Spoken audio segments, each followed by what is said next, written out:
Welcome, everybody, to today's Positivity Port, brought to you by the Leadership Development Team with Laura Berzan and Nick Disney. We're happy to be here with you today. And today's topic, before I announce our guest speaker, is gratitude. And the whole idea about being grateful, thankful, and appreciating life and all the things in it. And we're going to talk a little bit about how gratitude shapes your attitude, or it's the best kind of attitude to have.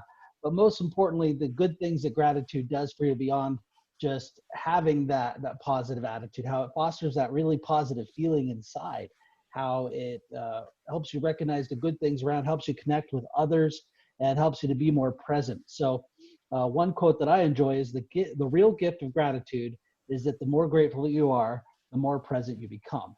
And so with that in mind, I'm going to turn this over to our guest speaker, Tony Cerullo. Tony, go ahead and say hello. Hi, everybody. Yeah, thanks for having me today. I'm really humbled to be able to do this talk. And honestly, when you first asked me to do it, I realized how much I didn't know about gratitude. I mean, gratitude simply is the act of giving thanks on a superficial level, but on a much deeper level, it means much more.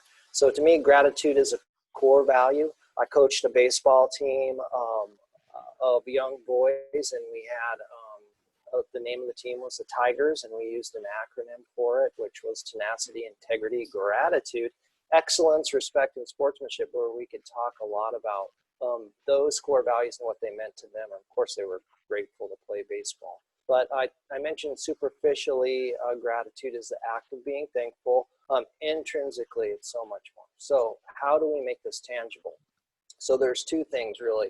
You can frame things negatively, have a negative perspective, look at things negative, not be happy, or you can frame things positive. And oddly enough, it's really hard once you start making that negative frame to flip it over and become positive. So what gratitude is about the positive frame.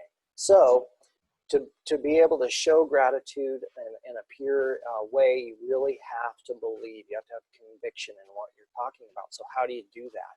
You do that by focusing on the beauty of all things. So what are they? At that point, you can truly be thankful for whatever it is you're looking at. It's easy to be grateful when things are beautiful.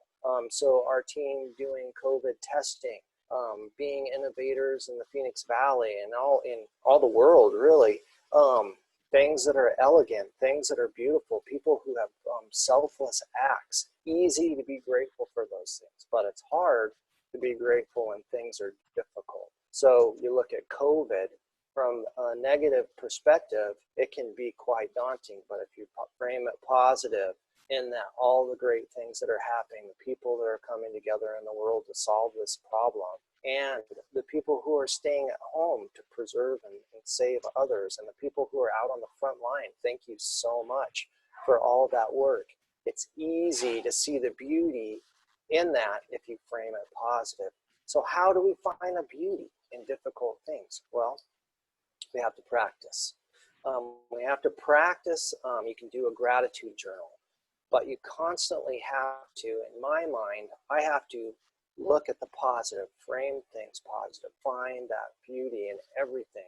And it's not easy. So practice that, practice looking for the beauty in all things.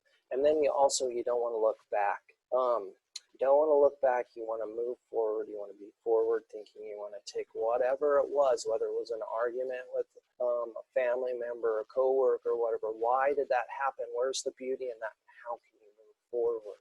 So when you have a gratitude frame of mind, you frame things positively, it's hard to be unhappy. You'll always be more happy if you do that. Remember, depression lives in the past, anxiety lives in the future, and in the present, if you live in the present appropriately, that's where gratitude is. So constantly look for the beauty and happiness. Tony, thank you so much. And I enjoyed looking at the pictures that you've shared with us as well. And, look at having gratitude, the time with our families, our friends, but even especially with our coworkers and our colleagues. And I think I'm going to listen to this recording a couple of times because there's some really ways to be able to express my gratitude, that deeper level of gratitude amongst my coworkers. Thank you so much. Nick? Thanks, Laura. Yeah, absolutely. Thank you. And we appreciate you sharing again, some bits of those personal good moments in your life that help, bring beauty to your life and bring important things. One thing that we do in our home is, we try to mention 3 good things that happen to us every day. And just like you said, it's practice. Some days you're not in the mood, whatever it is, but the more you can begin to bring that idea out of these are good things that are happening, things that I'm grateful for. I know that, we change as a result. So thank you so much. Everybody else out there, thank you for what you do. We are so grateful for all of your hard work out there, and we are cheering for you. We are rooting for you. And hopefully this positivity port gives you a little break in the storm that's going on out there, that you can feel some appreciation from everybody in the organization for what you do, and that we can learn to appreciate each other and everything else that's going on. Stay tuned, of course, for more resources and more videos as time goes on. As always, check out the intranet and the COVID-19 webpage for any other resources, and we appreciate you. Thank you.